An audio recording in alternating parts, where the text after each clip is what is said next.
ഗ്രാമിക ന്യൂസിലേക്ക് സ്വാഗതം.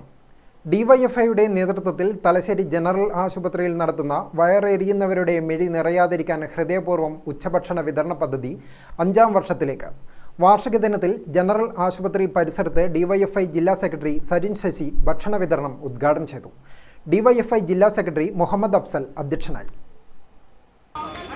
ഡിവൈഎഫ്ഐ സംസ്ഥാന കമ്മിറ്റി സംസ്ഥാനത്തെ മുഴുവൻ ആശുപത്രികളിലും കഴിഞ്ഞ 6-7 വർഷമായി ഉച്ചഭക്ഷണ പദ്ധതിക്ക് തുടക്കമിട്ട് ആ കാര്യങ്ങൾ നന്നായി മുന്നോട്ട് പോയിക്കൊണ്ടിരിക്കുകയാണ്.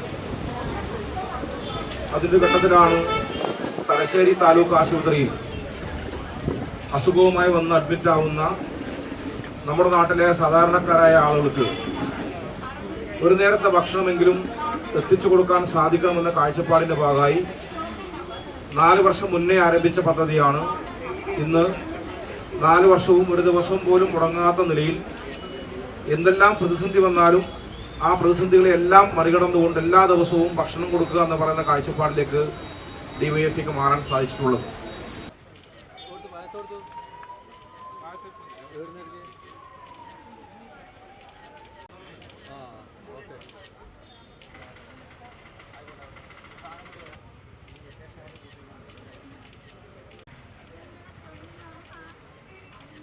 തലശ്ശേരി ജനറൽ ആശുപത്രിയിലെ രോഗികൾക്കും കൂട്ടിരിപ്പുകാർക്കുമാണ് ഉച്ചഭക്ഷണം വിതരണം ചെയ്യുന്നത്. പൊതിച്ചോറിനോടൊപ്പം പ്രവർത്തകർ പായസവും നൽകി. 4 വർഷം കൊണ്ട് 7 ലക്ഷം പൊതിച്ചോറാണ് വിതരണം ചെയ്തത്. വാർഷിക ദിനത്തിൽ കൂത്തുപറമ്പ് ബ്ലോക്കിലെ ചെറുവാഞ്ചേരി വെസ്റ്റ് മേഖലാ കമ്മിറ്റിയുടെ നേതൃത്വത്തിലാണ് ഭക്ഷണം വിതരണം ചെയ്തത്. Thalassery block secretary P Saneesh, Kiran Karunakaran, PM Akhil, B Sarath, PV Sachin, K Marfan, Lijin Thilak, Fida Pradeep, P Rajeesh, S Surjith എന്നിവർ സംബന്ധിച്ചു. പൊതിച്ചോറ് ലഭിക്കുന്നത് ഏറെ ഗുണകരമായിട്ടുണ്ടെന്ന് രോഗികളുടെ കൂട്ടിരിപ്പുകാർ പറഞ്ഞു.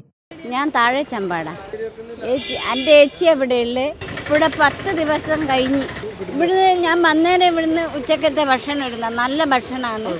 എനിക്ക് സ്വതമേ ഒരു സൂക്കറുണ്ട്, ക്യാൻസർ ഉണ്ട്, ഹാർട്ടിൻ്റെ രോഗമുണ്ട്. ഇങ്ങനെയുള്ള ഈ ഭക്ഷണം കിട്ടുന്നത് വളരെ ഉപകാരം. ഹോട്ടലിലെ ഭക്ഷണം ഞാൻ അങ്ങനെ കഴിക്കില്ല. നല്ല ഭക്ഷണമാണ്, നല്ല ടേസ്റ്റുള്ള ഭക്ഷണമാണ്. ഞാൻ മൂന്തൽ സ്വദേശിയാണ്. നടമേൽപ്പിയുടെ ബ്രാഞ്ചാണ് നമ്മളിത്. എനിക്ക് 2 ആൺകുട്ടികളാണ്. അപ്പോൾ ഒരാൾ പറയും എനിക്ക് 2 പൊതിച്ചോറ് വേണമെന്ന്, മറ്റവനും പറയും 2 പൊതിച്ചോറ് വേണമെന്ന്. അങ്ങനെ ഞാനും 4 പൊതിച്ചോറ് കൊടുക്കാറുണ്ട്. ഇപ്പം എനിക്ക് മറ്റൊരാൾ ചോറ് കഴിക്കേണ്ട ഒരു വിധിയും വന്ന് നല്ലൊരു പദ്ധതിയാണ്. ഇനിയും ഇത് മുന്നോട്ട് കൊണ്ടുപോകാൻ സാധിക്കട്ടെ എന്ന്. ഗ്രാമിക ന്യൂസ്, തലശ്ശേരി.